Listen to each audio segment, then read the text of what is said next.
যে আপনারা যে ভবনটি দেখতে পাচ্ছেন এই ভবনটি নিচে আয়নাঘর আছে। আচ্ছা, নিচে আয়নাঘর আছে, যেমনটা কোন পাশটা দিয়ে? এই যে এই পাশ।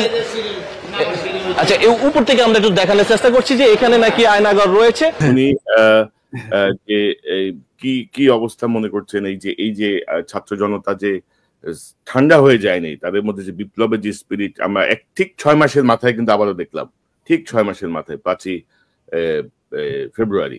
আসসালামু আলাইকুম, আমি আপনাদের কাছে দেখাবো ধানমন্ডির 32 নম্বর বাড়িতে এবার দেখা মিলল আয়নাঘরের, যা আপনারা দেখলে অবাক হয়ে যাবেন।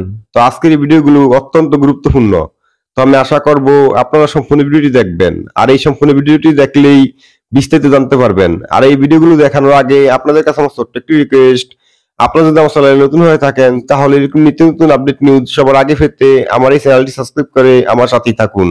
আর এখন চলুন কথা না বাড়িয়ে আমরা এক এক করে ভিডিওগুলো দেখে আসি।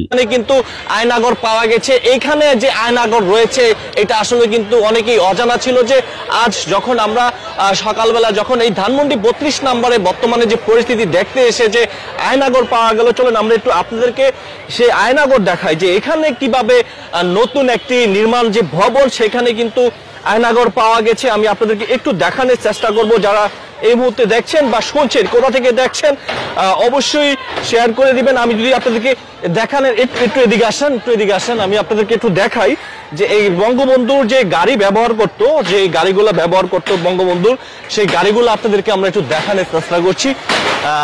দেখতে পাচ্ছেন যে এইটা হচ্ছে গিয়া বঙ্গবন্ধুর যে গাড়ি যে পার্কিং, সেই গাড়ি পার্কিং এর এখানেই কিন্তু গাড়িগুলা পার্কিং করা থাকতো। এই যে এখানে যে গাড়িগুলো আপনারা দেখতে পাচ্ছেন, এই যে 1 2 3 তিনটা গাড়ি কিন্তু এখানে অলমোস্ট পুড়ে দেওয়া হয়েছে। এই গাড়িগুলা কিন্তু হচ্ছে বঙ্গবন্ধু ব্যবহার করতো। আর একজনে কিন্তু এই যে লুটপাটের কথা বলেছিলাম, একজনে কিন্তু এসি নিয়ে যাচ্ছে। এই যে দেখতে পাচ্ছেন, আমরা যেমনটা দেখতে পাচ্ছি, এই যে দেখতে পাচ্ছেন একজনে কিন্তু এসি নিয়ে যাচ্ছে, যেমনটা আমরা দেখতে পাচ্ছি। যে এই যে বলেছিলাম যে গণভবনের মতো কিন্তু যেভাবে লুটপাট হয়েছে ঠিক একই কায়দায় একইভাবে কিন্তু আসলে এই ধানমন্ডি 32 নম্বর যে বঙ্গবন্ধুর যে বাড়িটি ছিল সেখান থেকে কিন্তু একই কায়দায় কিন্তু লুটপাট করা হচ্ছে। যেমনটা আমরা আপনাদের দেখাচ্ছি যে এই যে বঙ্গবন্ধুর যে ব্যবহৃত যে গাড়িগুলা ছিল সেই গাড়িগুলা কিন্তু পুড়ে এখান থেকে যেভাবে পাচ্ছেন পাস টাচ খুলে কিন্তু নিয়ে যাচ্ছেন। আমরা আপনাদেরকে দেখানোর চেষ্টা করছি, একটু এদিকে আসেন। আমরা দেখতে পাচ্ছেন এখানে কিন্তু যেভাবে পাচ্ছেন পাস খুলে কিন্তু নিয়ে যাচ্ছেন। অনেকে কিন্তু বস্তা বড়ি নিয়ে যাচ্ছেন, অনেকে কিন্তু যে চাল রয়েছে, হ্যাঁ, চালগুলা পর্যন্ত খুলে নিয়ে যাচ্ছে। আর যে এইটা আমি আপনাদেরকে দেখানোর চেষ্টা করছি। দেখতে পাচ্ছেন যে আমরা যখন এখানে প্রবেশ করতাম, প্রবেশ করার সময় আমাদের মানি ব্যাগ, মোবাইল,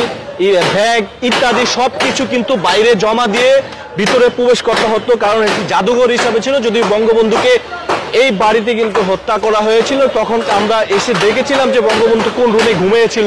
কিন্তু এমন একটা পরিস্থিতি আসলে সেটা বোঝা বড় দায়। আর অনেকে যে আয়নাঘরটি, এগুলা কি ভাই টাকা নাকি? না, বই ভাইয়া। এগুলা কি বই? বই। আচ্ছা, এগুলো হচ্ছে গিয়ে বই। এই অবস্থায় পেয়েছেন? গরম রয়েছে এখন পর্যন্ত, বইগুলো আমরা ধরলাম যে গরম রয়েছে কিন্তু পড়ে নাই। এটা কোথায় পেয়েছেন আপনি? এটা ওই বিল্ডিং এ পেয়েছি, নতুন বিল্ডিং এ পেয়েছি। এটা কি বঙ্গবন্ধু যেখানে ঘুমিয়েছিল বা যেখানে হত্যা করা ছিল সেখানে, সেই বিল্ডিং এ পেয়েছেন? আচ্ছা, আমরা একটু আয়নাঘরে যেতে চাই, একটু আসেন, আমরা একটু আয়নাঘরে যেতে চাই। যে আয়নাঘরে যে আয়নাঘর এইভাবে কেন আসলো বা আয়নাঘর কেন এখানে হবে, আমরা যেমনটা দেখতে পাচ্ছি যে নতুন যে নির্মাণ যে ভবনটি রয়েছে, সেই নতুন যে নির্মাণ ভবন সেখানে এইটার নিচেই কিন্তু 7 তলা। আপনি কি আয়নাঘর দেখে আসছেন? না, আমি আয়নাঘর যাইনি, আমি দেখিনি, আমি মিথ্যা বলতে পারবো না। 7 তলা আমি শুনছি এখানে নিচে 7 তলা, ওই দিক দিয়ে দেখা যায়। কোন দিক দিয়ে? সামনে দেখা। চলেন আমরা একটু দেখি। এই যে আয়নাঘর এখানে 3 তলাও আছে। আচ্ছা, এখানে আয়নাঘর কি করে আসলো আমি আসলে ঠিক বুঝতে পারছি না। যে আপনারা যে ভবনটি দেখতে পাচ্ছেন এই ভবনটি নিচে আয়নাঘর আছে। আচ্ছা, নিচে আয়নাঘর আছে, যেমনটা কোন পাশটা দিয়ে? এই যে এই পাশ। আচ্ছা, এই উপর থেকে আমরা একটু দেখানোর চেষ্টা করছি যে এখানে নাকি আয়নাঘর রয়েছে। যারা এই মুহূর্তে দেখছেন বা শুনছেন আসলে, আচ্ছা এখানে আয়নাঘর একবারে শেষ পর্যন্ত 3 তলা পর্যন্ত। হ্যাঁ, আর একটু এদিকে আসেন। এখানে ভিতরে যাই। আচ্ছা, এখানে হচ্ছে কি আয়নাগর, এই এই যে দেখতে পাচ্ছেন এইটা মানে এর নিচে কি কি রুম রুম করা আছে। আচ্ছা, আরেকটি বিষয় হচ্ছে আমি আপনাদেরকে দেখাই, এখান থেকে দেখা যায় স্পষ্টভাবে, আসেন এখান থেকে দেখা যায় স্পষ্টভাবে। যারা এই মুহূর্তে দেখছেন বা শুনছেন অবশ্যই শেয়ার করে দিবেন আর কমেন্ট বক্সে আপনাদের মতামত জানাবেন। দেখেন এগুলা পায়ে লাগতে পারে।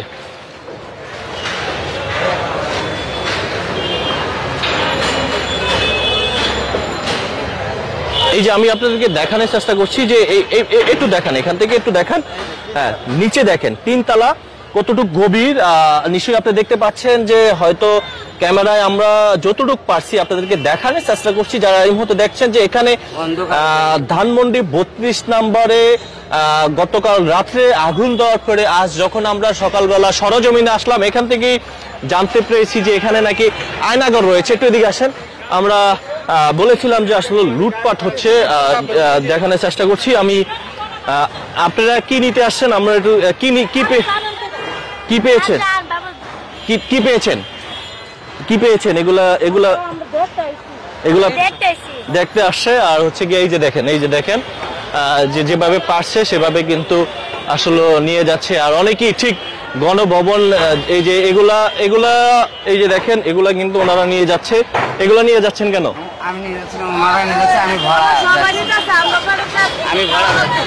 আপনি এগুলা নিয়ে যাচ্ছেন? আচ্ছা, এগুলা যদি আবার ফেরত দিতে বলে তখন? ঈদ মোবারক। ঈদ মোবারক, ঈদ মোবারক সবাইকে ঈদ মোবারক। অনেকটা ঈদের মতোই অবস্থা। ফ্যাসিবাদের ইলিয়াসকে এত খুশি, ইলিয়াসকে এত খুশি দেখিনি কখনো।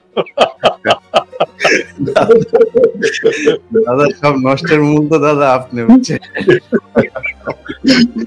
ইলিয়াস কখনো এত খুশি থাকে? কনক হাসতেছে, ও তো হাসে না কখনো। না, এখন ধরেন আসলে দাদা দেখেন যে এই 32 নাম্বারটা ধরেন একটা ঐতিহাসিক ভবন, কোনো সন্দেহ নাই, একটা স্মৃতি বিজড়িত ভবন, কোনো সন্দেহ নাই। কিন্তু গত 16 বছরে এই 32 নাম্বার শেখ মুজিবকে ব্যবহার করে যেভাবে গুম, খুন, মানুষ হত্যা, গণহত্যা, ভুয়া নির্বাচন, দখলদারিত্ব যেভাবে প্রতিষ্ঠা হয়েছে, তো মানুষের ক্ষোভটা যে পড়েছে ওইখানে। এবং ধরেন আমরা যদি সিরিয়ার দিকে তাকাই, জাস্ট আফটার হাসিনার পলায়ন, আমরা যদি সিরিয়ার দিকে তাকাই, দেখেন সিরিয়ায় আসাদের পার্টি নিষিদ্ধ, আসাদের অনুসারীদের ধরে ধরে ক্যাপিটাল পানিশমেন্ট দেওয়া হচ্ছে, অলমোস্ট এভরিডেই তাদের শাস্তি দেওয়া হচ্ছে। তো আমাদের এখানে ধরেন আমরা এক ধরনের কচ্ছপ গতি দেখতেছি। বিএনপিও এক ধরনের মায়া মহব্বত, জামাতের এক ধরনের মায়া মহব্বত, অন্যান্য রাজনৈতিক দলগুলো এক ধরনের মায়া মহব্বত, এবং আওয়ামী লীগ দেখেন বিভিন্ন জায়গায় যোগ দিচ্ছে, বিভিন্ন দলে তারা আবারও সেই আগের ভূমিকা অবতীর্ণ হচ্ছে। তো আমি যেটি প্রথমেই বলছিলাম যে অনেকে বলছিল না যে ছাত্রদের ঐক্য ভেঙে গেছে, শেষ, এখন এরা ডাক দিলে আর 200 লোকে আসবে না, কারণ এরা নিজেরাই মারামারি করতেছে, ইত্যাদি ইত্যাদি অনেক কথা আমরা শুনছি। কিন্তু এটা আরেকটা মানে সাইন যে নো, ছাত্র জনতা এখনো ইউনাইটেড এবং তারা ওয়াচডগের ভূমিকায় আছে। এবং সরকারের জন্য এটা কিন্তু এক ধরনের, আমি মনে করি যে একটা সিগনাল যে নো, এইসব করা যাবে না। তো পিনাকিদা আপনার কাছ থেকে শুনি, এই যে সুযোগ, আমি মনে করি এটাকে সেকেন্ড একটা সুযোগ 5ই আগস্টের পরে আপনার কাছ থেকে শুনি যে আওয়ামী লীগ সহযোগী এবং তার অনুরাগীদের ব্যাপারে আমরা কি করতে পারি, কি করণীয় সরকারের প্রতিটা জেলা উপজেলা পুরো দেশে। না, প্রথম ইয়েটা হচ্ছে যে বিপ্লব বিজয়ের তো কিছু চিহ্ন স্মারক লাগে আর কি। হ্যাঁ, যেমন ধরেন ফরাসি বিপ্লবে বাস্তিল দুর্গটাকে ভেঙে ফেলা হয়েছিল, আমরা শেখ মুজিবের মূর্তি উৎপাদন করছি, সেটা ঠিক আছে, কিন্তু ধানমন্ডি 32 নাম্বার এটা একটা সিগনিফিকেন্ট একটা আইকন ফ্যাসিবাদের, সেই আইকনটাকে ধ্বংস করা আমাদের জন্য জরুরি ছিল। এবং 5ই আগস্ট আসলে এমন হয়েছিল, এটা তো শুধু আমার জন্য না, সবার জন্যই একটা অপ্রত্যাশিত, হঠাৎ করে বিজয়টা আসছে এবং আমরাও মোটামুটি অপ্রস্তুত, এবং কি করতে হবে তখন বিজয়ের আনন্দে আমরা এতই মাতোয়ারা যে গুরুত্বপূর্ণ কাজগুলো আমরা করতে পারিনি। এবং তারপর থেকে আমার মনে হচ্ছিল যে আরে এই কাজটা তো হলো না। এই তারপরে ধানমন্ডি 32 নাম্বারে দেখা গেল যে সাগর রুনির ছেলে যে এটা পরিষ্কার করছে, মানে সেটাকে ঘিরে আর একটা ন্যারেটিভ তৈরি করার চেষ্টা করা হচ্ছে। আরে এটা তো আবার সেটাকে ঘুরে দাঁড়াবে এটা নিয়ে। আমি কিন্তু কনসিস্টেন্টলি, সবাই নিশ্চয়ই লক্ষ্য করছেন, কনসিস্টেন্টলি আমি বলছি ধানমন্ডি 32 নাম্বারকে ঘুরাই দিতে হবে। হ্যাঁ, ইভেন আমার 2 এপিসোড আগেও আমি বলছি যে ধানমন্ডি 32 নাম্বারকে ঠ্যাটলায় ঘুরাই দিতে হবে। বুলডোজার শব্দটা আমি ক্যাটাগরিক্যালি বলছি, আমি তো ইঞ্জিনিয়ার না, আমি তো জানি না। আজকে আমাকে বলতেছে ইঞ্জিনিয়াররা যে দাদা এটা বুলডোজার না, এটা এক্সকাভেটর লাগবে। এবং যখন বুলডোজারের কথা বলছি তখন অসংখ্য মানুষজন আমার কাছে ইয়ে করছে, এবং আমি নাম বলতেছি না, কিন্তু একজন ভদ্রলোক সরকারি একজন ইঞ্জিনিয়ার যিনি বুলডোজার এক্সকাভেটর সাপ্লাই দিচ্ছেন আর কি, বিভিন্ন জায়গা থেকে নিয়েছে, আরো আসবে, এখন এসছে, আরো আসবে। তো এটা একটা ঐতিহাসিক মুহূর্ত। এবং আমি কিন্তু সত্যিকার অর্থে আমি বলি, আমি কিন্তু কল্পনা করিনি যে 32 নম্বর আমরা ঘুরাই দিতে পারবো। আমি এটা মনে করিনি, আমার মনে হয় যে কেউই বোধহয় মনে করেনি, কারণ এটা সেই দিন করা যায়নি। সেদিন করা গেলে হয়তো 5ই আগস্ট করে, 5ই আগস্টের 6 মাস পরে এটা আবার আমরা করতে পারবো। হ্যাঁ, যেখানে আমরা অনেক বিভক্ত হয়ে গেছি, আমাদের শক্তি, আমরা মনে করছি যে আমাদের শক্তি কমে গেছে, জনগণের ঐক্য, আওয়ামী লীগ ফিরে আসছে তার একটা শক্তি নিয়ে, সরকারের প্রতি অনেক বিরূপ বিতৃষ্ণা এটাও জন্ম নিয়েছে, তাদের অদক্ষতা আমাদেরকে ক্ষুব্ধ করছে। এরকম একটা সময় আমরা এটা করতে পারবো, এটা আমি কিন্তু কল্পনা করিনি। কিন্তু আজকে একটা অসম্ভব একটা বিষয় ঘটে গেল, যেটার সিগনিফিকেন্স মারাত্মক। সেটা সিগনিফিকেন্স হচ্ছে বিপ্লবের আগুন এটা নেবে, বিপ্লব এখনো জিন্দা আছে এবং আমাদের ক্ষত শুকায়নি, এবং আমাদের ঐক্যের যেটা শীর্ষবিন্দু ফ্যাসিবাদের বিরুদ্ধে, সেখানে আমরা সবাই আমাদের পরের পথটা হয়তো ভিন্ন হতে পারে, কিন্তু ফ্যাসিবাদ যে বাংলাদেশে ফিরবে না এবং ফ্যাসিবাদের আমরা কোনো চিহ্ন রাখবো না, সে ব্যাপারে গোটা জাতি, পুরো জাতি আবার একমত। শুধু কিন্তু আরেকটা জিনিস, শুধু কিন্তু ঢাকায় হয়েছে তা না, খুলনায় হয়েছে এবং বিভিন্ন জায়গায় হচ্ছে। এবং আমি বলছি যে আজকে দাদা আপনার সাউন্ডে একটু সমস্যা হচ্ছে, সাউন্ড অনেক লো হয়ে গেছে হঠাৎ করে। কল আসতেছে, আমি মোবাইল থেকে ঢুকছি তো। জি, আমি যে বলতেছি যে আমাকে যোগাযোগ রাখতে হচ্ছে অনেকগুলো জায়গায় মাঝে মাঝে। তো যাই হোক, ইঞ্জিনিয়ার সাহেব ফোন করছে বোধহয় ইয়ের সঙ্গে, তা আমি আবার পরে ঢুকবো। হ্যাঁ, আমার কিছু চালান, আমি আবার আসতেছি। জি জি, ইলিয়াস আপনার কাছ থেকে একটু শুনি যে কি অবস্থা মনে করছেন, এই যে ছাত্র জনতা যে ঠান্ডা হয়ে যায়নি, তাদের মধ্যে যে বিপ্লবের যে স্পিরিট আমরা ঠিক 6 মাসের মাথায় কিন্তু আবারও দেখলাম, ঠিক 6 মাসের মাথায় 5ই ফেব্রুয়ারি। না, আপনার প্রথম ইয়েটা বলে নেই যে আপনি শুরু করেছেন যে 32 নাম্বার একটা ঐতিহাসিক ইয়ে, এটা পরিষ্কার করা দরকার যে ইন হোয়াট সেন্স, এটা কি নেগেটিভ না পজিটিভ সেন্স। এই 32 নাম্বার হচ্ছে সেই জায়গা যেখানে বসে পাকশাল তৈরি করা হয়েছে। এই 32 নাম্বার সেই জায়গা যেখানে সারা বাংলাদেশ যখন পাকিস্তানের বিরুদ্ধে যুদ্ধ করেছে, সেখানে পাকিস্তানি সেনাবাহিনীর একটা কি বলবো যে একটা খুব নিরাপদ আশ্রয়স্থল ছিল হচ্ছে 32 নাম্বার। এখানে কেউ যেতে পারতো না, এটা সবাই জানতো। শেখ মুজিবের বাড়ি, তখন তো শেখ মুজিব বঙ্গবন্ধু ছিল, তো বঙ্গবন্ধুর বাড়ি, এই বাড়ি হচ্ছে যা হচ্ছে এর হচ্ছে খুব নির্যাতিত নিপীড়িত অবস্থায়। কিন্তু পরবর্তীতে জানা গেল যে তাদের পরিবারকে সব ধরনের সুযোগ সুবিধা দিয়ে রেখেছে। শেখ রেহানার সাথে পাকিস্তানের সেনাবাহিনীর কিছু সদস্যের অনেক অনেক খবর টবরও পরবর্তীতে বেরিয়েছে, 1500 টাকা ভাতার বিষয়গুলো বেরিয়েছে।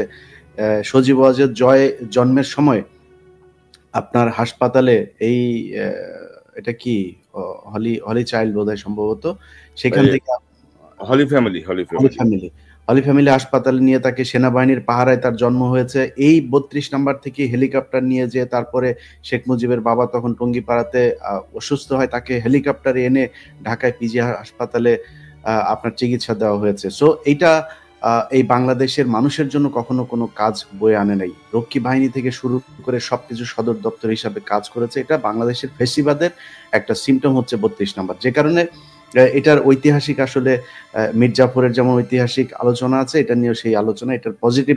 আমি অ্যাকচুয়ালি ইলিয়াস ধরেন এই বিষয়গুলো তো ধরেন আমিও জানি, জাস্ট মানে ওভারঅল আমি বলছিলাম আর কি। না, আমি জনগণের স্বার্থে, কারণ স্পেশাল কোনো অনুকম্পা থেকে বলা হচ্ছে না, বলা হচ্ছে একটা ঐতিহাসিক ভবন, এইসব কর্মকাণ্ড এখানেই সংগঠিত হয়েছে।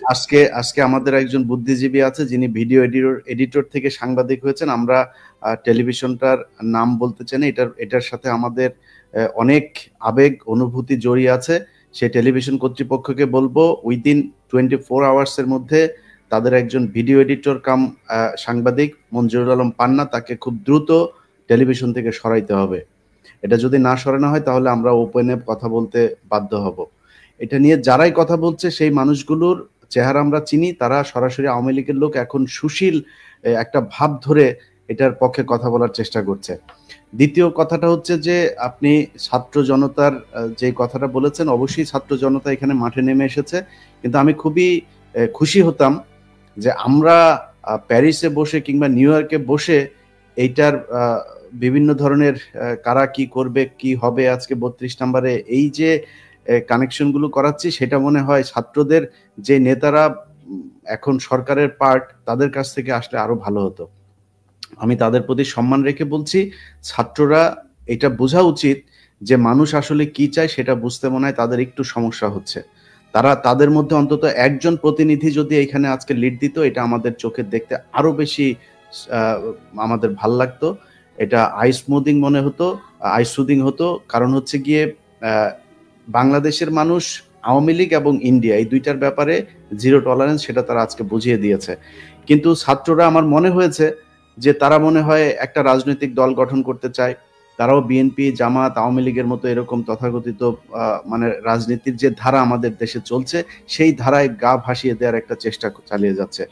সেখান থেকে আমি মনে করি যে ছাত্রদের আজকের এই দৃশ্যটা দেখে অন্তত বোঝা উচিত যে আমরা বাংলাদেশের মানুষ কি চাই, এবং ছাত্রদের কাছে আমরা সেই জিনিসটাই নেতৃত্ব দেওয়ার প্রত্যাশা করি যেটা বাংলাদেশের মানুষ চায়।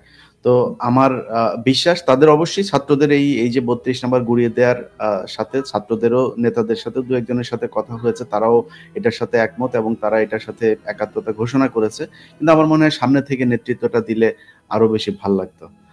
আর আরেকটা বিষয় হচ্ছে যে আমি একটা বিষয় অ্যাড করি। আপনি দেখেছেন যেটি আমরা বলতে চাচ্ছি যে আমরা গত 6 মাসে কিন্তু আমরা দেখছি যে সরকারের ভেতরের একটা অংশ আমাদের প্রধান রাজনৈতিক দলগুলোর মধ্যে আওয়ামী লীগকে ঘিরে এক ধরনের অনুকম্পা, এক ধরনের ভালোবাসা, এক ধরনের গণতন্ত্রের কথা, আমরা একটা রাজনৈতিক দল আরেকটা রাজনৈতিক দল কিভাবে নিষিদ্ধ করি, ওরে বাবা, মানে দরদ উঠলে উঠতেছে। অর্থাৎ আমরা জাস্ট ভুলে গেছি যে আমাদের উপর কি পরিমাণ মানে জুলুম চালানো হয়েছিল, কি পরিমাণ অত্যাচার চালানো হয়েছিল।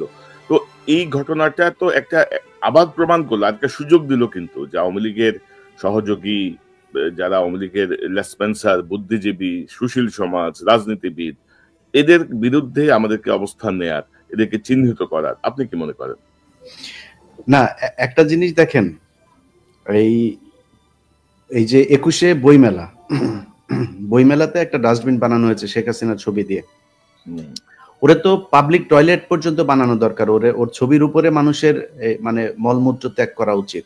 ও এর চাই জঘন্য, এইটারও মানে আসলে এটারও মানে যোগ্য না, এর চাইতে জঘন্য জায়গায় ওকে রাখা উচিত। কিন্তু সেটা নিয়েও আপনি দেখেন বাংলাদেশের মেইন স্ট্রিমের পত্রিকা পর্যন্ত যে এই বইমেলা হচ্ছে খুব পবিত্র জায়গায়, এখানে শফিকের মতো একজন মানুষ সে কিভাবে এটা করলো, এই ন্যারেটিভ গুলো কিন্তু দাঁড় করিয়ে তারা কিন্তু মানে বই মেলাটাকে খুব বেশি করার চেষ্টা করছে না, তারা শেখ হাসিনাকে গ্লোরিফাই করার চেষ্টা করছে, শেখ হাসিনাকে নিয়ে যাতে আর কোনো ধরনের এই ধরনের কাজ না হয় এটা চেষ্টা করে যাচ্ছে। আমি আপনার এই লাইভে ঢোকার আগে মিসেস পাশার সাথে কথা হচ্ছিল, যে পাশা 1975 সালের 15ই আগস্টের একজন সূর্য সন্তান, এই বাংলাদেশের অত্যন্ত অকুতভয় সাহসী একজন মুক্তিযোদ্ধা। তিনি আমাকে বলছিলেন, ধন্যবাদ দেওয়ার জন্য ফোন করেছেন, তো তখন তিনি বলছিলেন যে দেখেন ইলিয়াস, দেখো আমার মেয়েটাকে ওরা মেরে ফেলেছে, আমি এই মেয়েটাকে নিয়েই বেঁচেছিলাম বলে তিনি কান্না করছিলেন, খুব কষ্ট হচ্ছিল। কনক ভাই ধরেন, আমরা এই 15ই আগস্টের ঘটনাকে নিয়ে শেখ হাসিনাকে এই সারা জীবন এই এক ঘটনা দিয়ে, কিন্তু যদি নাকি ধরেন আমি যদি ওই 15ই আগস্টের ওই জায়গায় থাকতাম, আমি মনে করি শেখ মুজিবের বিচার হওয়া দরকার ছিল, বাংলাদেশের মানুষ জানা দরকার ছিল যে শেখ মুজিব কি কি অপরাধ করেছে। এই এতগুলো মানুষ মেরে কিন্তু তাদের প্রতি একটা সহানুভূতি তৈরি করেছে, এই সহানুভূতি নিয়েই চলছে। কিন্তু এই যে আমরা তাদের প্রতি সহানুভূতিশীল, সারা বাংলাদেশে তারা কত মানুষের সন্তান বলেন আপনি, পাশার স্ত্রী কি করেছিল, পাশার মেয়ে কি করেছিল, তাকে ট্রাকের নিচে চাপা দিয়ে তারপরে মেরেছে, এটা মানুষের সামনে বলতেও পারে নাই। বজলুল হুদা, তাকে মৃত্যুর পরে তাকে জবাই করা হয়েছে, তাকে মানে জবাই করে হত্যা করা হয়েছে, মানে এত নৃশংসভাবে মারার তো দরকার নাই। শেখ হাসিনা কি করতে পারে সেটা আমরা বহু ইতিহাস জানি। সব শেষ যেই একটা এই ফোন রেকর্ড আপনার ঘুরে বেড়াচ্ছে, শেখ হাসিনা দেখেন হেলিকপ্টার থেকে গুলি করার জন্য যে নির্দেশ দিচ্ছেন সরাসরি শেখ হাসিনা। এই যে ছোট বাচ্চাটা মারা গেল সেটার জন্য তো শেখ হাসিনা দায়ী। অতএব আমরা এই যে এই অল্পতে খুব কি বলে যে তুষ্ট হয়ে যায় এবং অল্পতে সব অতীত ভুলে যাই, এটার কারণে আমাদেরকে এই অতীতে বহু মূল্য দিতে হয়েছে এবং ভবিষ্যতে মূল্য দিতে হবে। সো ওই জায়গাগুলো যেন না হয়, আবার যেন আওয়ামী লীগ এবং ইন্ডিয়া এই দুইটা জায়গাতে যেন আমরা সবাই একমত থাকি। এবং এই যে ছাত্রদের ভেতরে যে বিভাজন তৈরি করার চেষ্টা করা হয়েছে, আপনি যে কথাগুলো বলছিলেন যে ছাত্রদের ভেতরে এক নাই, ছাত্রদের ভেতরে, আরে ভাই পৃথিবীর ভেতরে মানুষ একটা খুবই এদের সহজাত একটা স্বভাব সুলভ একটা বৈশিষ্ট্য হচ্ছে যে মানুষের ভেতরে নানান বিষয় নিয়ে মত পার্থক্য থাকবে। বিএনপির ভেতরে থাকবে, জামাতের ভেতরে, বিশাল বড় বড় রাজনৈতিক দল, তাদের দলের ভেতরেই সমস্যা। দুইটা দল প্যারালালি চলতে গেলে তো তাদের মধ্যে অনেক সমস্যা থাকবে। সো সেই জায়গাটাতে আপনি একটা জিনিস চিন্তা করেন যে এই ছাত্রদের ভেতরে কিছু বিষয় নিয়ে মত পার্থক্য থাকার কারণে তাদেরকে বলা হচ্ছে তাদের ঐক্য ভেঙে গিয়েছে। সো এই ঐক্যগুলো যে ভেঙে জানে সেটার একটা নিদর্শন এটা। এবং ছাত্রদেরও চিন্তা করা উচিত যে তারা এখনো কি করবে। আমরা এখনো ছাত্রদের প্রতি সম্মান রেখেই কথা বলছি, তাদের প্রতি আমরা শ্রদ্ধাশীল। 5ই আগস্ট তারা যেটা করে দেখিয়েছে, এটার জন্য তারা ভবিষ্যতেও যদি ছোটখাটো কোনো ভুল করেও থাকে, ইভেন কি ব্যক্তিগতভাবেও যদি আক্রমণ করে থাকে আমাদেরকে, আমি অন্তত আমার জায়গাটা পরিষ্কার করি, আমি ছাত্রদের প্রতি যথেষ্ট সম্মান দেখাবো এবং তাদের প্রতি সেই সম্মান রেখেই বলছি যে আজকের ঘটনায় তাদের আমার মনে হয় এই চিন্তা করা উচিত যে আসলে তারা কি করবে। আওয়ামী লীগের ব্যাপারে যত বেশি তারা, আপনি দেখেন আজকে সারা বাংলাদেশ এক হয়ে গিয়েছে, সারা বাংলাদেশের মানুষ আজকে সোশ্যাল মিডিয়াতে দেখেন কেউ এটার বিরুদ্ধে নাই, শুধু কতিপয় সুশীল ছাড়া। এর বাইরে সাধারণ মানুষকে আপনি দেখবেন না যে ছোট একটা মিছিল। আর আরেকটা জিনিস কনক ভাই বলে রাখি, আমি পরে বলি, যদি আপনি বলেন প্রশ্ন থাকে।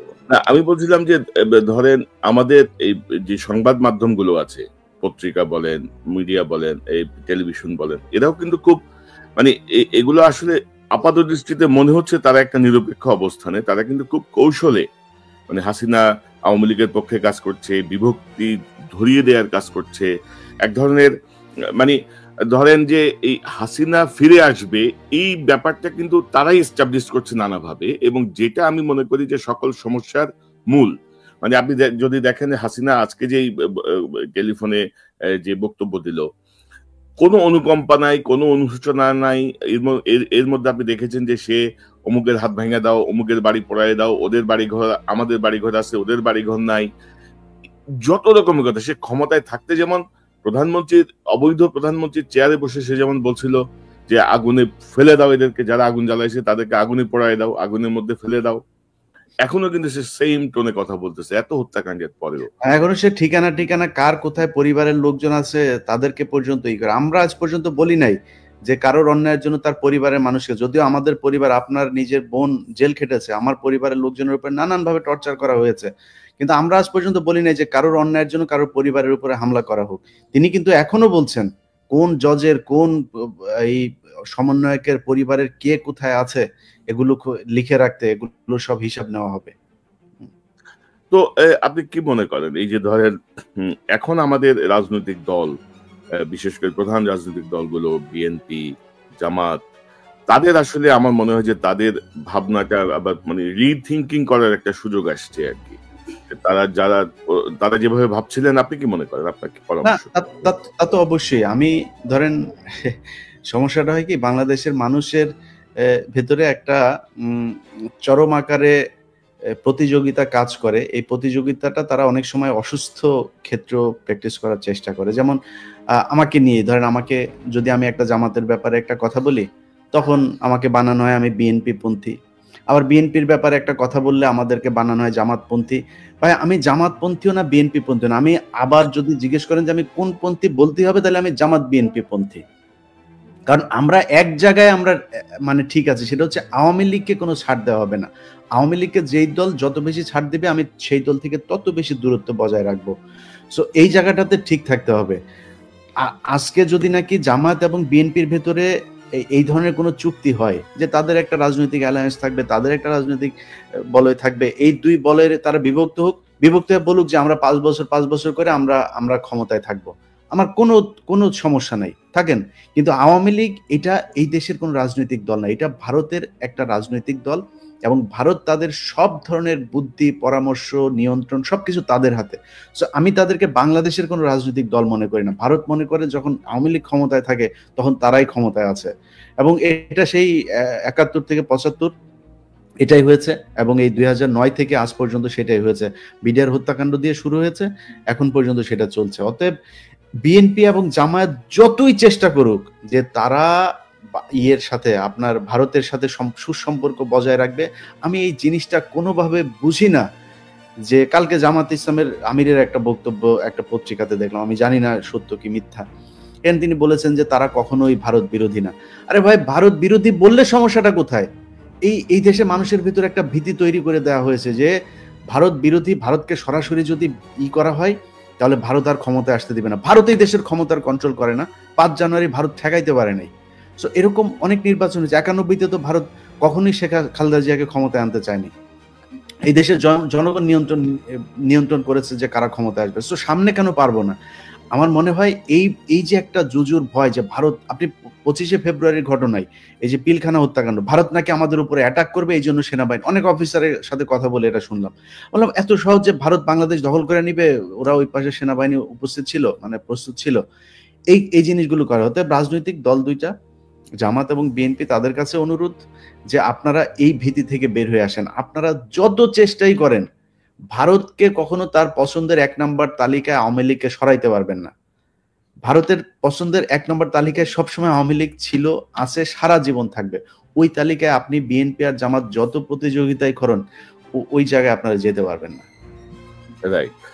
কিন্তু ইলিয়াস, ধরেন আমাদের প্রশাসনে এখনো আওয়ামী লীগের অনুসারী সবাই বসা, আমাদের সেনাবাহিনীর ভিতরে মানে অন্তত 15 থেকে 20 জনের মতো একেবারে ডাইহার্ড মানে হাসিনার অনুসারী, যারা হয়তো এখনো হাসিনার সঙ্গে যোগাযোগ রাখছে নিবিড়ভাবে, তারা বসা। এবং আজকে তো ধরেন আমি খুব অবাক হইলাম যে যখন 32 নম্বরে দেখলাম যে সেনাবাহিনী যে ঢুকেছে, তো এরা, আমার মনে হয় এটা একটা তদন্ত হওয়া উচিত যে কে পাঠালো, কার নির্দেশে গেল, কি ভূমিকা, আমার মনে হয় এটা একটু দেখা উচিত। আপনি কি মনে করেন?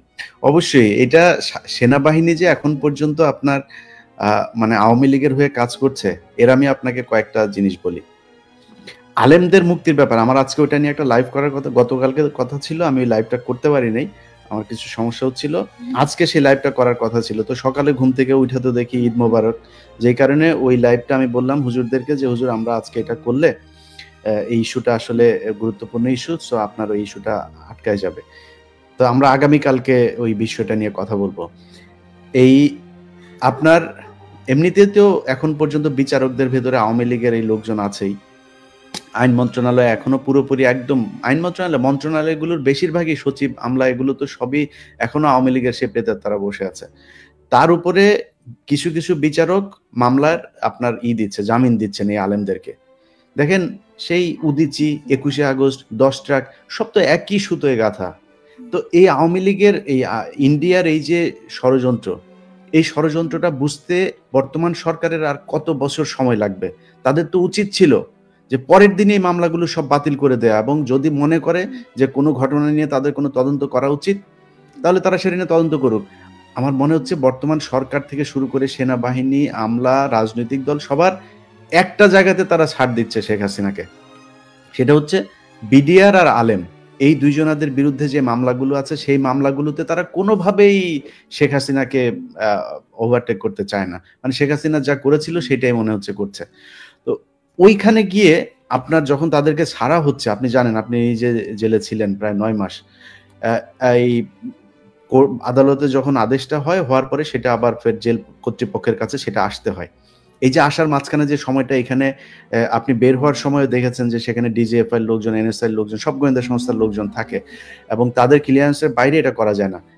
তারা সেটা করতে দিচ্ছে না, তারা সেটা ডিলে করছে। 3 দিন 4 দিন তাদের এই আদালতের কপি যেতে সময় লাগছে। এই জিনিসগুলোতে তারা বাধা দিচ্ছে। অতএব ডিজিএফআইতে এখন পর্যন্ত এই সব আওয়ামী লীগের লোকজন, আমরা এই তালিকা যে আমাদের কাছে আছে এটা আপনাদের বোঝার জন্য আপনাদের সায়েন্টিস্ট হওয়ার দরকার নাই।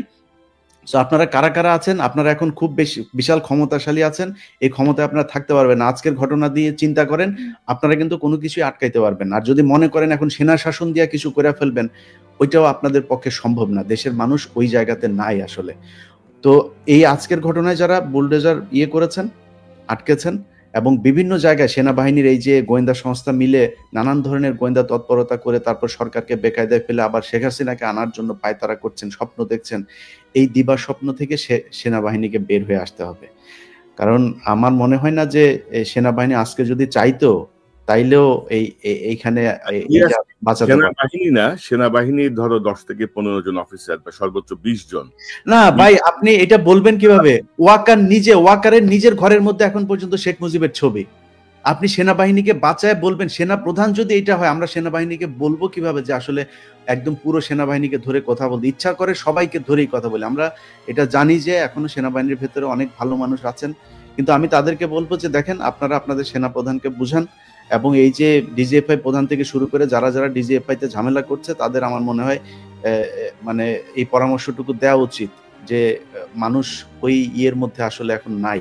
সেনাবাহিনীকে ঠিক হইতে হবে। 14 নির্বাচন, 8-এর নির্বাচন থেকে শুরু করে সেনাবাহিনী যেসব ঘটনাগুলো ঘটিয়েছে সেগুলো এই দেশে আর ঘটতে দিবে না বাংলাদেশের মানুষ।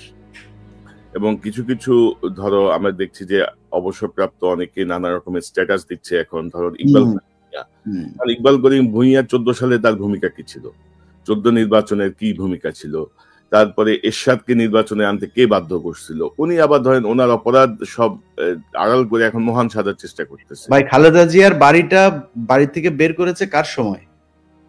ইকবাল করিম ভূঁইয়ার পাওয়ার প্ল্যান্ট ছিল, 2টা অথবা 3টা পাওয়ার প্ল্যান্ট ছিল। পাওয়ার প্ল্যান্ট কারা পেয়েছে শেখ হাসিনার কাছ থেকে? ইকবাল করিম ভূঁইয়া সম্ভবত তখন আর্মি চিফ ছিল না, সম্ভবত উনি তো সেনাবাহিনীর জেনারেল, তখন সেনাবাহিনীর জেনারেল, হ্যাঁ, গুরুত্বপূর্ণ পজিশনে ছিল। তো ইলিয়াস ধরেন আর দুই একটা বিষয় একটু কথা বলি, পিনাকিদা আশা করি জয়েন করবে এর মধ্যেই।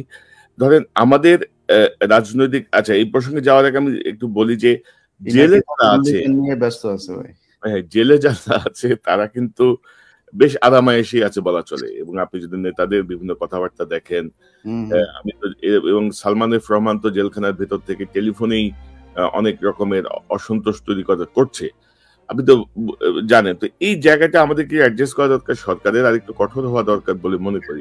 আপনার কাছে কি তথ্য আছে?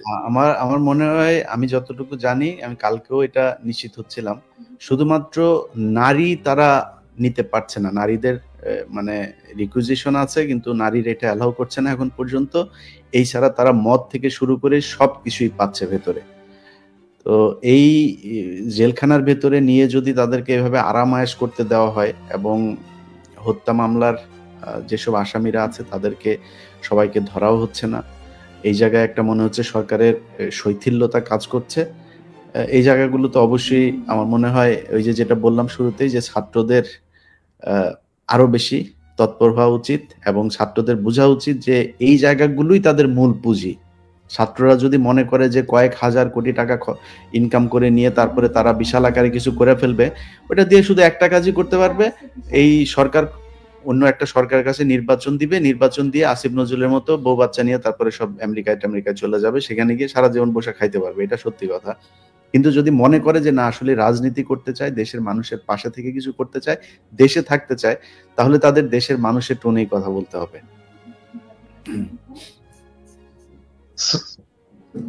দাদা, আপনাকে প্রক্সি দিতে যায় আমার অনেক কথা বলতে হয়েছে, এবার আপনি বলুন। আপনাকে ধন্যবাদ, আপনি জয়েন করছেন। দাদা সর্বশেষ আপডেট কি 32 নম্বরে? না, ভাঙাভাঙি চলতেছে। কয়েকটা জিনিস হচ্ছে, ভিতরে আগুন লাগাই দিছে, তো আগুন তো ভাঙা মুশকিল। আর আরো অনেক বুলডোজার এবং এক্সকাভেটর চলে আসছে। তো আর ভিতরে লোকজন অনেক, ওদেরকে না সরাইলে ওগুলো জিনিসপত্র যদি ভেঙে আবার উপরে পড়ে তাহলে তো সমস্যা। তো যাই হোক, এই সব মিলে চলছে, চিন্তার কোনো কারণ নাই। সে রাত্রে সাফা হয়ে যাবে আর কি, রাত্রের মধ্যে সাফা হয়ে যাবে। এখন ঘটনা আমরা কি করব, ওই জায়গায় আমরা কি করব? তো আমি তো একটা প্রস্তাব দিচ্ছি যে ওইখানে 2013 সালের 5ই মেতে যে সমস্ত শহীদ শাপলা চত্বরে শহীদ হয়েছেন তাদের স্মৃতিতে একটা মসজিদ করা যায় কিনা, আলেমদের সাথে কথা বলতে হবে। আর কি কি করা যায়? অনেকে বলছে স্মৃতিসৌধ করা, অনেকে আবার বলছে যে না দাদা, আমার একটা খুব ভ্যালিড একটা পরামর্শ আছে। এটা করলে এটা টিকে থাকে। মসজিদ ওরা ভেঙে ফেলে, মসজিদ থাকবে না। আমি চাই একটা মন্দির হোক ওই জায়গায়। তাহলে কাজ করো, মন্দির ভাঙলে তখন আমরা বলবো যে মন্দির ভাঙতেছে। আচ্ছা, তাহলে এক কাজ করা যায়, একটা শিব মন্দির করা যায়। হ্যাঁ, শিব পিনাকি মানে তো শিব, জানো তো? হ্যাঁ, শিব মন্দির করা যায়। প্রস্তাব দিয়ে দাও আর ইলিয়াস প্রস্তাব দিলে হয়ে যাবে। হ্যাঁ, পিনাকি মন্দির। হ্যাঁ, কেমন হয়? ভালো না? মানে ওই হাসিনা যেভাবে চিন্তা করে আসলে এইভাবে চিন্তা করতে হবে। ওই যে দেখলেন না যে ট্রাম্পের ছবি নিয়ে মিছিল করতে হবে, এটা আবার ছবি তুলতে হবে যেন বলা যায় ট্রাম্পের ছবির উপরে হামলা করছে। এই জন্য মন্দির হইলে বলতে হবে যে এই দেখো, ইন্ডিয়াতে বলতে হবে দেখো হাসিনা এখন মন্দির ভাঙা শুরু করছে। তাহলে কি পিনাকি মন্দির হবে? পিনাকি ভট্টাচার্য না, পিনাকি মানে তো শিব মন্দির একটা করা যেতে পারে। শিব মন্দির জয়যুক্ত হয়েছে। দাদা, এই যে আপনি যখন ছিলেন আমরা কয়েকটা প্রসঙ্গের কথা বলছিলাম, এই প্রসঙ্গটা আমি একটু শেষ করতে চাই, আর বেশি লম্বা করতে চাই না। যে ধরেন আমাদের রাজনৈতিক দলগুলো কিন্তু ধরেন এখনো সেই 2008-এর যে আগের রাজনীতি, মানে 2008 সালের আগের যে পুরাতন রাজনীতির ওই ফর্মেটেই ভাবছি অনেক কিছু। আমার মনে হয় এই যে পরিবর্তন যাতে হচ্ছে, মানুষ যে এখন বাংলাদেশের গণমাধ্যমের চেয়ে অনলাইনের উপরে ডিপেন্ডেন্ট, সোশ্যাল মিডিয়ার উপরে অনেক বেশি নির্ভরশীল, অনেক বেশি ট্রাস্ট করে, এই জায়গাটা ধরেন এখন এই যে আমি যদি বলছি যে আওয়ামী লীগের সহযোগী এবং অনুরাগীদের কোনো অনুকম্পার সুযোগ নাই আর না, আমাদের একদমই নাই। কারণ আমরা তো 6 মাস দেখলাম ওদের মধ্যে তো কোনো অনুশোচনা নাই। ওরা যে ক্ষমা চাবে, ওরা যে বুঝবে যে আমরা ভুল করছি, এই জিনিসটা তোদের মধ্যে নাই, কোনো রিমোর্স নাই। তো সেই জায়গাটায় কি পদক্ষেপ নেওয়া যেতে পারে? কারণ বিভিন্ন জেলায় ধরেন এখনো অনেকেই ধরেন আওয়ামী লীগের নেতা হয়ে, বিএনপি নেতা হয়ে গেছে, বা কেউ জামাতের নেতা হয়ে গেছে, নানাভাবে এটাকে তারা শেল্টারে ঢুকে তারা আবার আগের অ্যাক্টিভিটিতে চলে গেছে। আমাদের বুদ্ধিজীবীরা, আমাদের সাংবাদিকরা কিন্তু খুব কৌশলে ছাত্রদের মধ্যে ভেজাল লাগাচ্ছে। প্লাস আজকে যে সেনাবাহিনীর সেখানে হঠাৎ করে গেল, কার নির্দেশে গেল, সেটারও একটা তদন্ত হওয়া প্রয়োজন নিশ্চয়ই। আপনি বলেন না, আমি তো ইলিয়াসের সাথে ওই লাইভে বলছি যে সেনাবাহিনী 8 টু সিভিল পাওয়ার এখানে ডিপ্লয়েড আছে। সো আমি নিশ্চিত হয়েছি স্বরাষ্ট্র মন্ত্রণালয় থেকে বা সরকার থেকে সেনাবাহিনীর কোনো সাহায্য চাওয়া হয়নি। তো সেনাবাহিনী নিজ উদ্যোগে গেছে, এটা ওয়াকারের নির্দেশে গেছে। ওয়াকারকে ব্যাখ্যা দিতে হবে কেন সেনাবাহিনীকে তারা এখানে পাঠাইছে। তবে সেইখানে যে সেনা অফিসার এবং সৈনিকেরা ছিল তারা যথেষ্ট যৌক্তিক আচরণ করছে এবং তারা ফিরে গেছে কোনো ঝামেলা না করেই। তো আমরা ধন্যবাদ জানাই ডেফিনেটলি এখানে কোনো ঝামেলা না করার জন্য। আমরা পুলিশকে ধন্যবাদ জানাই, কারণ পুলিশ ওইখানে কোনো ঝামেলা করেনি এবং তারা ছাত্র জনতার উপস্থিতির পরে এখান থেকে সরে গেছে জায়গা ছেড়ে। আমরা তাদেরকে ধন্যবাদ জানাই। আর নতুন রাজনীতির কথা যেটা বললেন, যে দেখেন পুরনো দলগুলো পুরনো রাজনীতি করবে, কারণ পুরনো দিনের মানুষ তো ওনাদের চিন্তা ইয়ে করতে পারবে না। নতুন রাজনীতি যে কিরকম হতে পারে এটা ওনাদের ধারণার মধ্যে নাই। হ্যাঁ, তো আমরা ওনাদেরকে সাপোর্ট করতে চাই, ডেফিনেটলি সাপোর্ট করতে চাই। আমাদের যে প্রতিষ্ঠিত রাজনৈতিক দল আছে তারা আমাদের সম্পদ, এটা মনে রাখতে হবে। আমি সবসময় তাদেরকে রেসপেক্ট করি, কিন্তু তাদেরকে তো জনগণের আকাঙ্ক্ষা, জনগণের অ্যাসপিরেশন, যে বাচ্চারা রক্ত দিল তাদের আকাঙ্ক্ষাটাকে তো ধারণ করতে হবে। তা যদি ধারণ করতে না পারে তাহলে তো মুশকিল, তাহলে নতুন রাজনীতি দাঁড়াবে। আমরা কিন্তু ওনাদেরকে হেল্প করতে পারি যে কিভাবে করা যায়, কিভাবে ন্যারেটিভ তৈরি করতে হবে, কিভাবে জনগণের সাথে কমিউনিকেট করতে হবে, কিভাবে রাজনৈতিক কর্মসূচি তৈরি করতে হবে। আমাদের লক্ষ্য যদি হয় 4টা, আমি তো 4টা বলছি। 1, আওয়ামী রাজনীতি বাংলাদেশে চিরতরে নিশ্চিহ্ন করতে হবে। ভারতীয় আধিপত্যবাদ এটা ধ্বংস করতে হবে বাংলাদেশে। 3 নাম্বার হচ্ছে বাংলাদেশে একটা সাম্যের সমাজ চাই। আর 4 নাম্বার বাংলাদেশের রাষ্ট্র এবং সমাজে ইনসাফ চাই। আমার 4টা ভেরি সিম্পল চাওয়া। এই 4টা চাওয়াতে যেই রাজনৈতিক দলগুলো আসবে আমরা সবাই তাদেরকে হেল্প করবো। হ্যাঁ, কারণ আমাদের সবারই তো চাওয়া এরকম একটা বাংলাদেশ, যেই বাংলাদেশে এই 4টা জিনিস থাকবে। আমরা ডেফিনেটলি, আমার মনে হয় কনক, ইলিয়াস কেউই এটাতে আপত্তি করবে না যে রাজনৈতিক দলগুলো, বৃহৎ রাজনৈতিক দলগুলো আমাদের এই এজেন্ডাটাকে তাদের কমন এজেন্ডা হিসেবে নেবে, তাদের সাথে আমরা থাকবো। এবং দাদা 5ই আগস্টের পরে এই যে 5ই ফেব্রুয়ারি, ঠিক 6 মাসের মাথায় ছাত্র জনতা আবার যাদের যে শক্তি দেখালো, তাদের যেই স্পৃহা দেখালো, তাদের যে ফ্যাসিস্ট বিরোধী যেই অবস্থানটা নিল, আমার মনে হয় যে আমাদের অন্তর্বর্তীকালীন সরকার থেকে শুরু করে প্রত্যেকটা রাজনৈতিক দল এই বিষয়টাকে ধারণ করা উচিত। আমাদের জেলা, উপজেলা, থানায় যারা বিগত 16 বছরে ক্ষমতা দেখিয়েছে তাদেরকে ধরে ধরে থানায় দেওয়া উচিত, তাদেরকে বিচারের মুখোমুখি করার জন্য কার্যকর পদক্ষেপ নেওয়া উচিত। এবং যারা জেলে আছে তাদের টেলিফোনে ভাই জেলখানা থেকেই তারা নির্দেশ দিচ্ছে বিভিন্ন জায়গায়, আপনি নিশ্চয়ই অবগত আছেন, সালমান এফ রহমান থেকে শুরু করে অনেকেই। এই জায়গাগুলো নিয়ে আমরা কি করতে পারি, আমি মনে করি তাদের আইনের মুখোমুখি করা উচিত। এবং গতকাল আমাকে সেনাবাহিনীর একজন অ্যাক্টিভ একজন মেজর বলছিলেন যে ভাই আমরা অনেক চাঁদাবাজকে, আওয়ামী লীগের অনেক অপরাধীকে ধরে দিচ্ছি, কিন্তু তারা পরের দিনই জামিন পেয়ে যাচ্ছে। তাদের ব্যাপারে এক ধরনের বিশেষ অনুকম্পা আমরা দেখছি। আপনার একটা মন্তব্য নিতে চাই। আমি আরেকটা বিষয় একটু বলতে চাই যে বর্তমান অন্তর্বর্তীকালীন সরকার, প্রফেসর ইউনূসের সরকার, এই যে 6 মাস পরে আবার ফুসে ওঠা ছাত্র জনতার আবেগকে যে গুরুত্ব দিয়েছে, তার একটা প্রমাণ রাখতে হবে। প্রমাণটা কি? আগামী কালকে একটা এক্সিকিউটিভ অর্ডার জারি করতে হবে যে কোন সরকারি অফিসে শেখ মুজিবের কোনো ছবি থাকতে পারবে না। আমরা দেখেছি ওয়াকারের অফিসে আছে শেখ মুজিবের ছবি, এমনকি ক্যান্টনমেন্টের মধ্যেও শেখ মুজিবের মুরাল টুরাল আছে। সমস্ত কিছু অপসারণ করতে হবে এবং এইটা এক্সিকিউটিভ অর্ডার কালকেই দিতে হবে, কারণ কালকে ক্যাবিনেট মিটিং আছে সকালবেলা। ক্যাবিনেট মিটিং এ কালকে অবশ্যই একটা এক্সিকিউটিভ অর্ডার জারি করতে হবে, ক্যাবিনেটের একটা অর্ডার জারি করতে হবে। প্রত্যেকটা সরকারি প্রতিষ্ঠান, প্রত্যেকটা সরকারি দপ্তর থেকে শেখ মুজিবের সমস্ত ছবি অপসারণ করতে হবে। খুবই খুবই ভালো একটা ঘোষণা। ইলিয়াস, আপনি কিছু যোগ করতে চান? আনমিউট করেন। আপনার সুধা সদন থেকে শুরু করে আরো যা যা আছে, যে জায়গাগুলো, এগুলো আমার মনে হয় ধূলিসাৎ করে দেওয়া উচিত। ইলিয়াস, সুধা সদন ওয়াজেদ মিয়ার বাড়ি, এটা শেখ হাসিনার না। ওয়াজেদ মিয়া তো ভালো লোক, মানে ওয়াজেদ মিয়া সারা জীবন শেখ হাসিনার মতো একজন দাজ্জাল, একটা খাইস্টা মহিলার সাথে ঘর করে কি যন্ত্রণা পোহাইছে, তার স্মৃতিটা থাকুক। ওয়াজেদ মিয়া আসলে কারণ ওয়াজেদ মিয়া যে পরিমাণে কষ্ট ভোগ করছে, ওরা জাহান্নামে আর কোনো কষ্ট আল্লাহ দিবে না। ওর কষ্ট আল্লাহ দুনিয়া থেকে ভোগ করে নিয়ে গেছে। এরকম এক জিনিস যদি নাকি থাকে কারো ঘরে, তাহলে ওর অবস্থা শেষ। এবং দাদা, আরেকটা প্রসঙ্গ বোধ আসা উচিত যে আমাদের আওয়ামী লীগের ধরেন 16 বছরে যেসব অনেক সাংবাদিক, অনেক লেখক, বুদ্ধিজীবী যারা আওয়ামী লীগের এই দুঃশাসনকে নানা কৌশলে সমর্থন করে গেছে, এই বইমেলা তাদের বই নিষিদ্ধের কথা বলছি না, কিন্তু তারা আবার ধরেন বই টই লিখে নানা রকমের ফন্দি ফিকির করতেছে, তাদেরকে আমাদের আসলে বয়কট করা উচিত। আজকে তো মাহমুদ ভাই তো একটা খুব চমৎকার একটা কলাম লিখছে, গিরগিটি সাংবাদিকতা। হ্যাঁ, এই যে জয় মামুন এখন বিএনপি প্রেমী সেজে গেছে, এবং হবে কিন্তু। এবং আমি রাজনৈতিক দলগুলোকে বলতে চাই যে আপনাদের তো যাওয়ার দরকার নাই ওদের কাছে।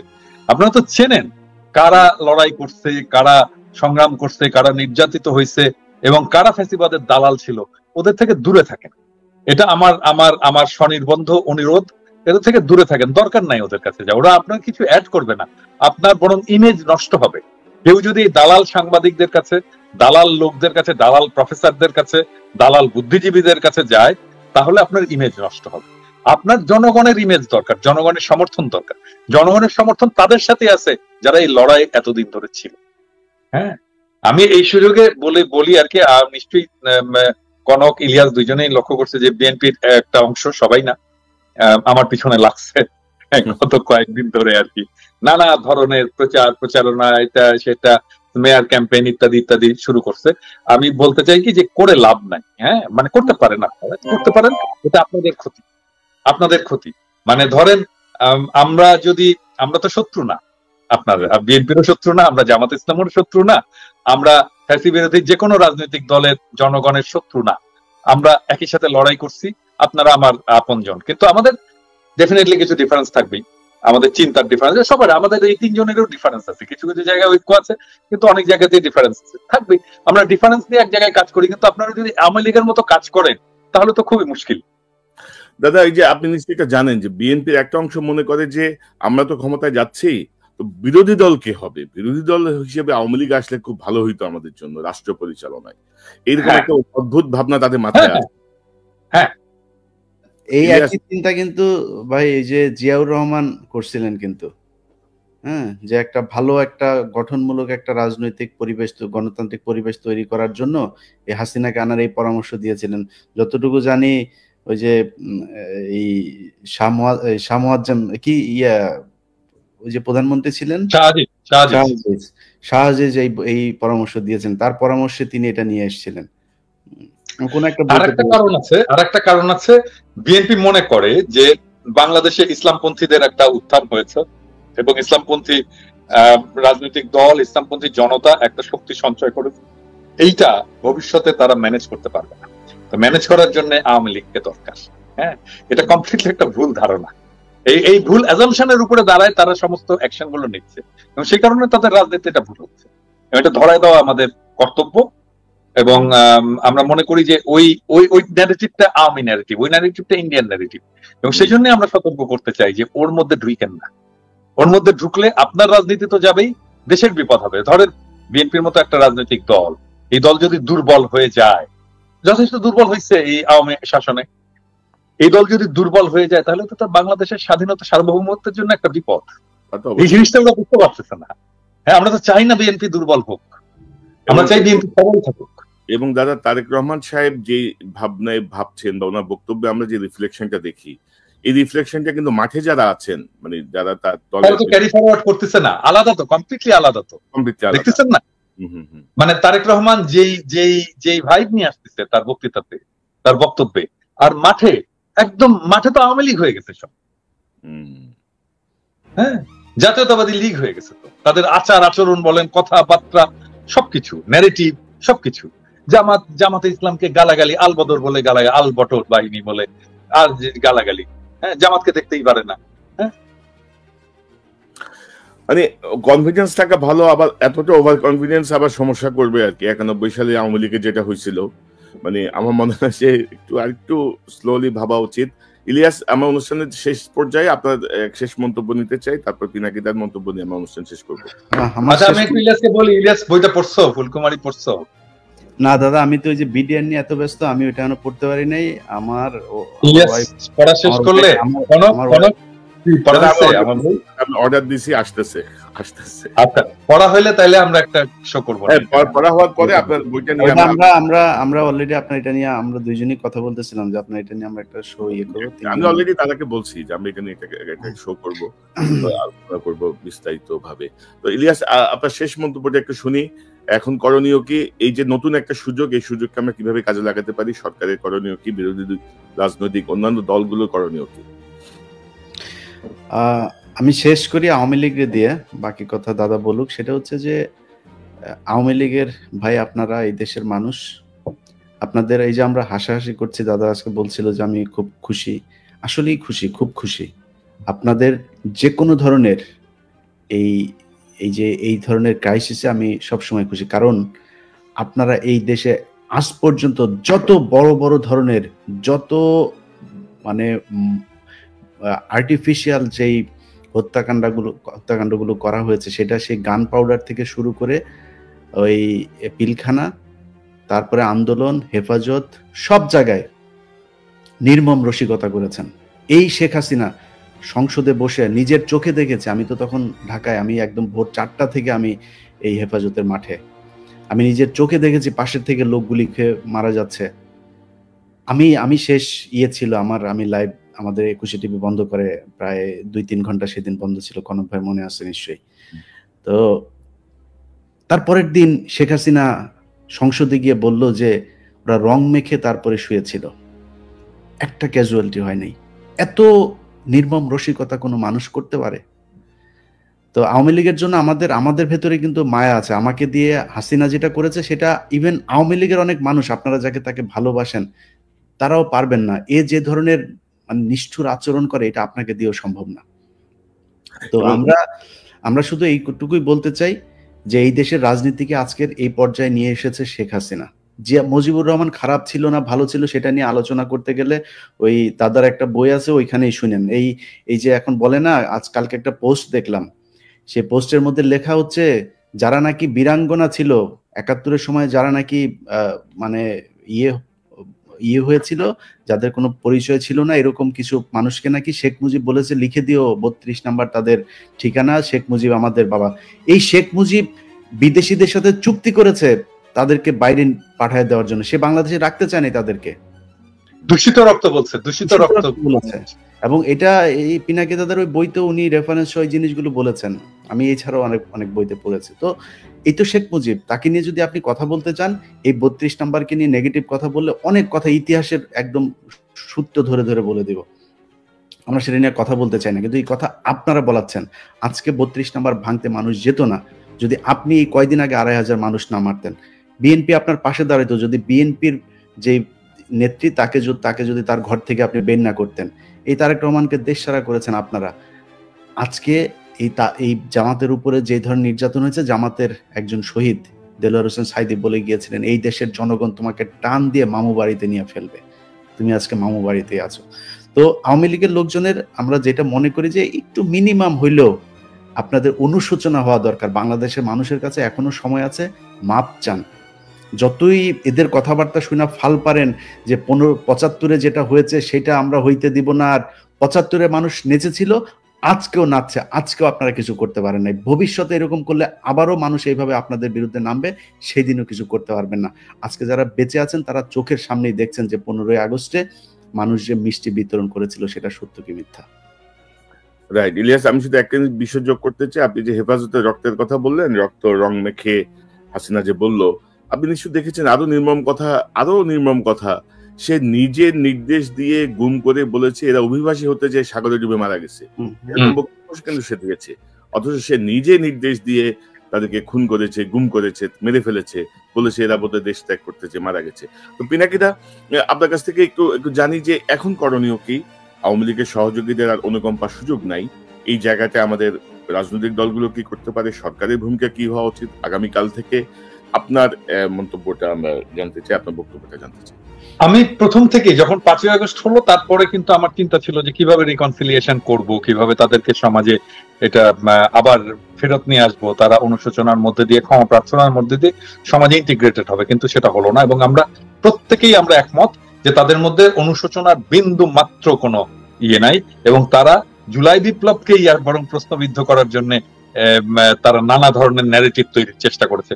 সো নো মার্সি, এখন আর কোনো ক্ষমা নয়। বাংলাদেশের ভেতরে বসে যারা আওয়ামী ফ্যাসিবাদের কথা বলবে, সহানুভূতি দেখাবে, ওই শাওন টাউন সহ, যে বলে না কেরা উঠছে, শাওন টাউন সহ যারা বলবে তাদের সবাইকে জয় বাংলা করে দিতে হবে। এবং আমাদের আগামী 1 মাস ধরে, ওরা 1 মাসের কর্মসূচি নিয়েছে না, আমাদের আগামী 1 মাস ধরে আমাদের কর্মসূচি চলবে এদেরকে জয় বাংলা করা। যদি সেই রকম হয়, আমি তো বলছি, আমি আমার বাহিনীকে বলছি যে বাড়িটা আইডেন্টিফাই করবো, বাড়ির সামনে গরু ফেলাবার জবাই করবো, টাকা দিব, আমরা দিব না, আমরা একসাথে দিব, চান্দা দিব, গরু ফেলাবার জব করবো,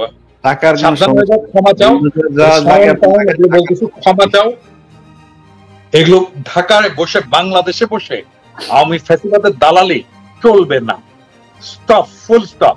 কাল থেকে দেখবে, এবং কাল থেকে আমাদের অভিযান শুরু হবে।